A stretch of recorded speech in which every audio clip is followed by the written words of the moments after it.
So I was diagnosed with Hashimoto's, which is a thyroid disease, around 7 years ago.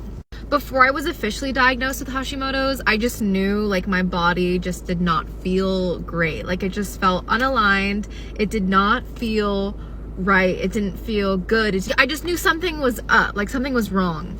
Because of an incident, I did end up in the hospital and they ended up taking blood work. And after looking at the blood work, they didn't specifically tell me that anything was wrong with me. So they were like, all right, you can leave. Like, why are you here? Because of intuition, I knew that something was up with my body and it was not where it needed to be health-wise. And I do not trust hospitals. So I went to a naturopath.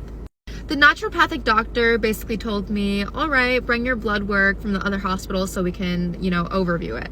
When I brought it in, they looked at it and they basically said, well, the hospital didn't point out this and this. And I was like, what? And they're like, yeah, but normally the hospitals don't really point out things like that because they don't see it as a severe enough issue to bring it up. So they kind of wait for the issue to worsen so that it matters enough, a money thing, whatever.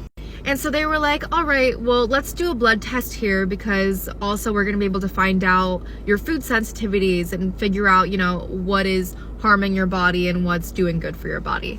So I was like, okay, all right, let's do this blood work. And then next thing you know, I was diagnosed with Hashimoto's. So the naturopathic doctor basically said, okay, look, here's what you can do. You can heal yourself naturally.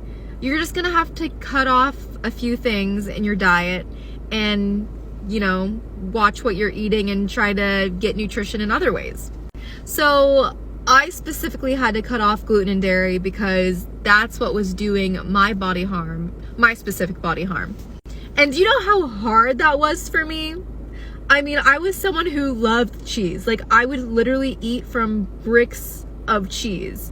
And I ate fast food on a consistent basis because it was cheap and it tasted good and I craved that shit. That and I loved donuts. Like how are you gonna make me give up donuts?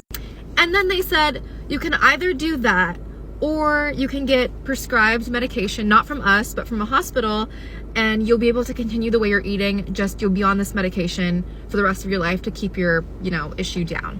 So knowing me, I'm like, all right, I ain't taking no easy way out. I'm healing myself naturally, fuck this. And that's exactly what I did. I slowly cut off gluten and dairy, and that was hard because let me tell you, food is addictive. Like, food is addictive. But yeah, I did it. Last time I got blood work done, no trace of Hashimoto's. It's basically in remission.